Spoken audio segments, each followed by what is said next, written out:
할렐루야!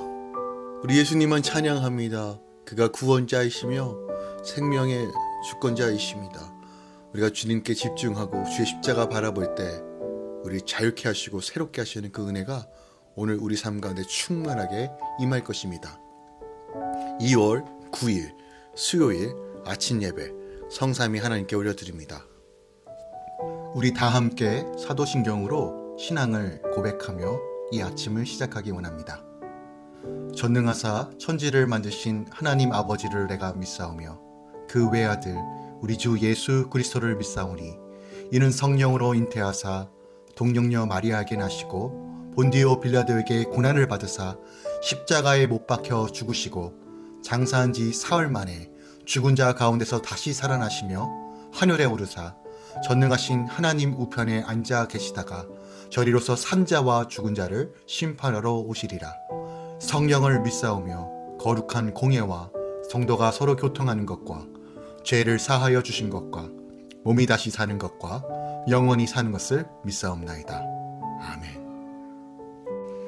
오늘 하나님의 말씀은 마가복음 4장 1절부터 20절까지입니다. 마가복음 4장 1절부터 20절까지입니다.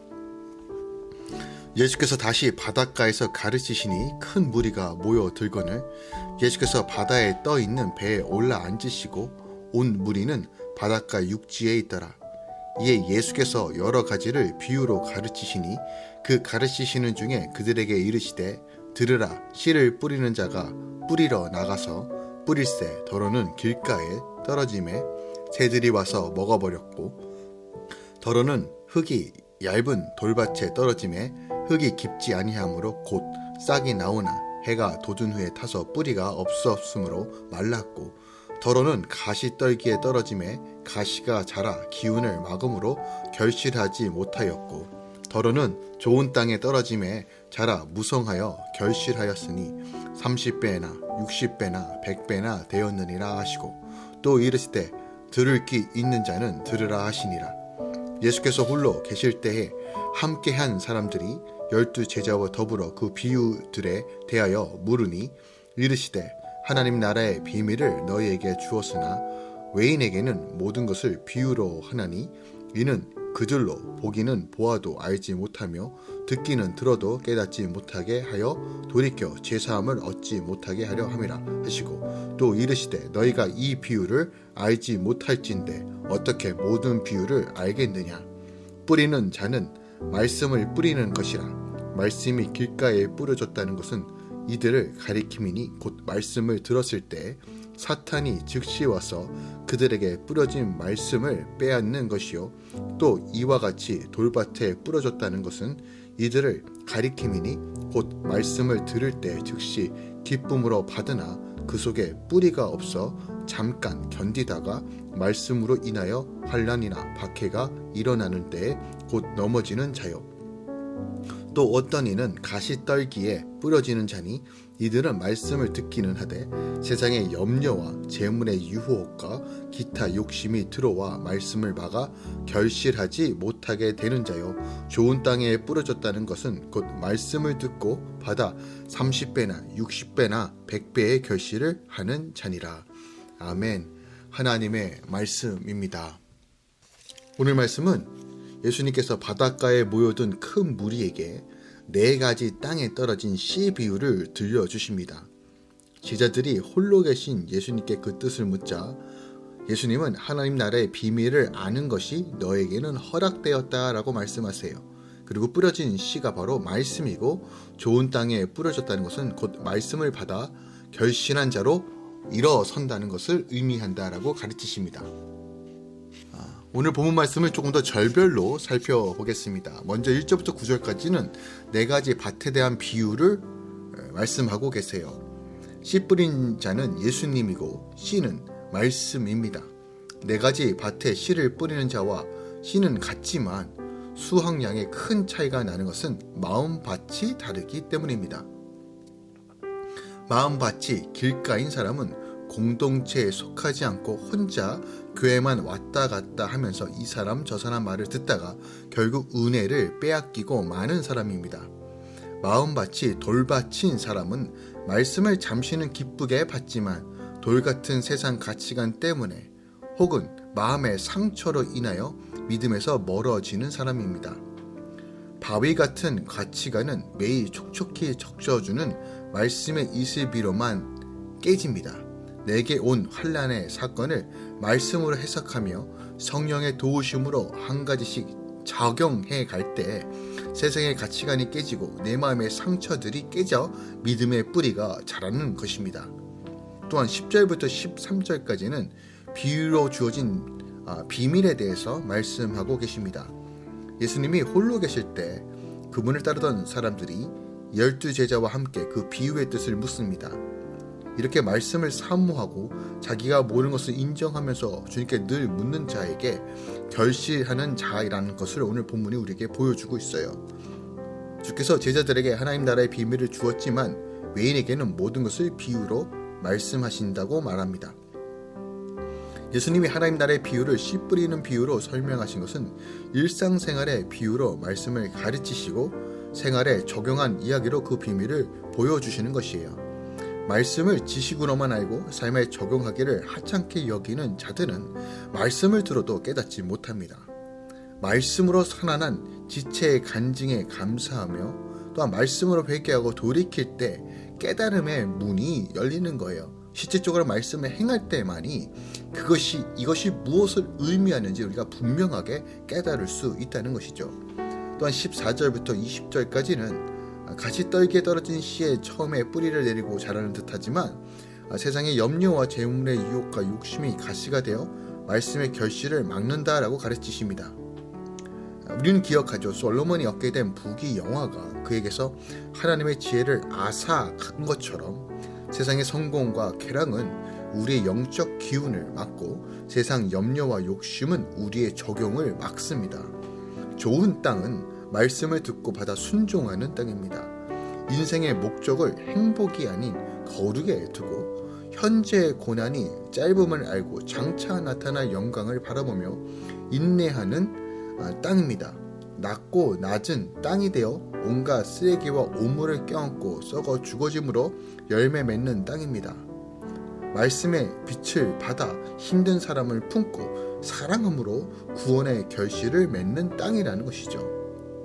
우리가 주의 말씀에 순종함으로써 날마다 내 염려와 쾌락과 욕심을 벗어버리고 주님의 말씀에 순종함으로 묵묵히 나아가는 것이 바로 좋은 땅이라는 것입니다. 오늘 본문 말씀을 통해서 우리가 더 깊이 묵상할 것이 무엇이 있을까요?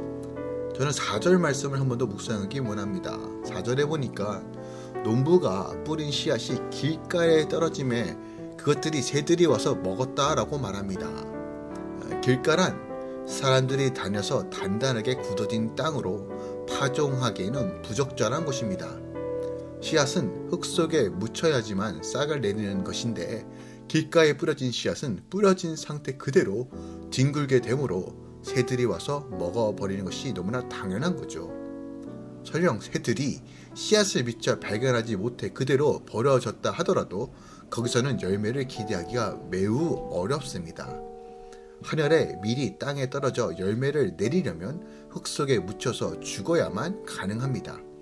그렇지 않으면 하늘 그대로 있게 되는 것이 자연의 법칙입니다. 이것은 요한복음 12장 24절에도 기록되어 있죠. 물론 농부가 흙이 단단한 길가에 씨를 뿌리는 일은 없습니다. 적어도 농사에 관해 아는 농부라면 땅을 깊이 파서 읽은 후에 흙을 부드럽게 하고 씨를 뿌립니다. 길가에 씨를 뿌리는 것은 새들에게 모이를 가져다 주는 일이기나 다름없다는 거죠. 하지만 복음 전도의 경우는 조금 다릅니다. 복음의 씨앗을 뿌리는 자들이 최선을 다하여 뿌릴지라도 마음이 길가와 같은 사람들은 이 말씀을 받아들이지 않습니다. 그런데 마음이 길가와 같이 강팍해지는 것은 대개 그들의 마음을 지배하는 상처와 또한 고정관념 때문입니다. 당시 예수님께서 유대 지도자들과 바로 이런 부분에 때문에 많은 갈등을 일으키셨고 또한 많은 싸움이 있었다는 것을 기억하기 원합니다. 그들이 가지고 있는 틀, 고정관념, 이렇게 행해야 돼, 이렇게 행동해야 돼. 교회는 이래야 돼. 전통은 이런 거야. 라는 식으로 하나님의 말씀이 아닌 다른 것을 우선시하고 자기 이념과 고정관념을 가지고 있는 사람은 마치 길가와 같은 사라는 사실을 우리는 좀 기억하기 원합니다.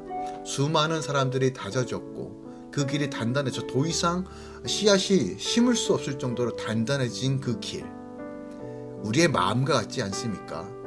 하나님의 마음에 정직히 행하고 또한 우리의 마음을 열고 우리의 상처와 아픔과 생각과 이념까지도 다 내려놓고 주의 말씀에 순종하며 나아가는 것, 이것이 바로 회복의 길이라는 것이죠.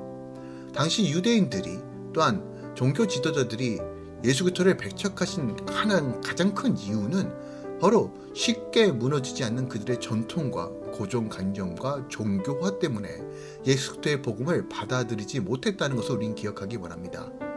이와 같이 대개 고정관념은 신앙이나 인생에 있어서 도움을 주지 못하는 경우가 대부분입니다. 오히려 암초와 같죠. 고정관념이 선입견이 갖게 되면 개혁이나 변화를 거부하며 하나님의 명령이라고 또 듣지 않는 것이 대부분입니다. 그러므로 우리가 이런 고정관념이나 선입견을 버리고 지금 우리에게 말씀하시는 성령의 음성을 들어야 합니다. 말씀 가운데 거하시는, 우리 치유하시고 회복하시는 그 하나님의 말씀에 집중해야 한다는 거예요. 남이 어땠든 또한 내 스스로가 내가 무엇이라 말하든 그것에 집중하는 것이 아니라 하나님의 말씀 그 자체에 집중하고 성령의 음성에 따라 걸어갈 때 우리는 좋은 밭으로서 열매 맺는 삶, 복음의 능력으로 살아가는 삶이 시작되는 것이죠. 오늘 이 아침에 다시 한번 우리의 마음밭을 점검해 보기 원합니다. 방치하지 마십시오. 단단하다고 합리화하지 마십시오. 가시덩굴에 있다고 그냥 타당하게 여기지 마십시오. 좋은 밭으로 다시 한번 새로워지길 사모하심으로 다시 한번 일어나 주의 말씀에 순종함으로 주의 길을 걸어가는 이 아침 되기 원합니다. 어린아이 같은 심령으로 주님의 영광을 바라볼 때 하나님께서 참된 열매를 맺게 하실 것입니다. 기도하겠습니다. 사랑하는 주님 감사합니다. 오늘 마가복음 4장 말씀 이 4가지 밭의 비유를 통해서 우리의 마음밭을 점검해 봅니다. 주님, 나는 지금 어떤 마음을 가지고 있습니까? 여전히 내 틀 안에 내 상처와 내 고정관념과 내가 생각하는 것으로 인하여 여전히 복음을 거부하고 내가 편한 식으로 신앙생활하고 있지 않은가 우린 점검해 보기 원합니다. 예수께서 이 땅에 오셔서 병자를 치유하시고 죄인들을 부르시며 쓰다리고 아픈 그 상처를 치유하시며 회복해 하시며 다시 한번 복음의 능력을 살 수 있도록 인도하여 주신 그 생명의 말씀을 기억하며 다시 한번 우리의 모든 것들을 다시 한번 주의 십자가 앞에 내려놓습니다. 완전하신 하나님, 전능하신 하나님께 굴복하고 순종합니다. 주님이 생명이시기 때문에 그렇습니다. 주님, 성령 하나님, 오늘 이 아침에 우리가 깨닫게 하시고 말씀 가운데 거하며 주님께서 주신 그 말씀의 생명으로 살아나게 하여 주시옵소서. 주님, 믿음의 가정들을 위해 기도합니다. 주님, 김성수 집사님, 이연아 성도님, 동아와 동호와 동호 가운데 주님 함께하여 주시옵소서.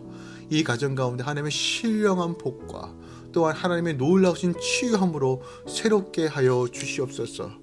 무엇보다도 예수의 이름으로 다시 서게 하여 주시고 예수의 이름으로 나아가게 하여 주시옵소서. 포기하지 않고 좌절하지 않고 생명의 근원이신 예수와 함께 다시 한번 회복의 놀라운 영광을 보게 하여 주시옵소서. 예수 안에서 하나 되게 하여 주시고 마음과 생각이 온전해지고 또한 모든 사업과 계획 가운데 하나님의 도우심과 하나님의 역사하심을 날마다 보게 하여 주시옵소서. 이 세 자녀 가운데 하나님께서 늘 붙들어 주셔서 하나님의 형통의 길로 하나님의 복된 길로 인도하여 주시옵소서. 주님, 장태순, 김진아, 예원이와 지원이 위해 기도합니다. 주님, 이 가정 가운데 기름 부어 주시며 능력으로 사로잡아 주시옵소서. 담대하게 하시고 세상 가운데 예수 그리스도의 이름이 온전히 증거되며 나아갈 수 있도록 역사하여 주시옵소서. 피곤하고 공건치 않도록 인도해 주시며 넓은 마음 가운데 하나님께서 주신 영혼들과 함께 기뻐 뛰며 주의 영광을 위해 살아가게 하여 주시옵소서. 재정과 환경의 길을 여시고 특별히 이 두 딸에게 하나님의 지혜로 임하여 주시옵소서. 머리가 아니라 마음이 생각이 온전히 복음에 사로잡히게 하여 주시고 주의 거룩한 사명감으로 하나님의 영광을 마음껏 드러내 주시옵소서. 이 가정 가운데 하나님의 평안의 매로 힘써 지키며 예수 그리스도의 풍성함이 충만하게 채워 주시옵소서. 주님, 이태식, 홍주연 또는 이시온 우리 딸을 위해 기도합니다. 주님, 이 가정을 붙드심에 감사합니다. 하나님의 선하심을 채우소서. 특별하게 하나님, 여리고 성을 믿음으로 순종하며 돌았더니 무너졌던 것처럼 여전히 우리 안에 수만 가지들이 공격해하고 역사하지만 믿음으로 순종하며 나아갈 때 모든 두려움이 잠잠해지고 하나님의 기쁨이 이 가정 가운데 충만하게 이루어질 것을 선언합니다. 주의 청문장께서 보내주셔서 이 가정을 둘러매시고 보호하시고 하나님의 기쁨으로 충만케 채워 주시옵소서.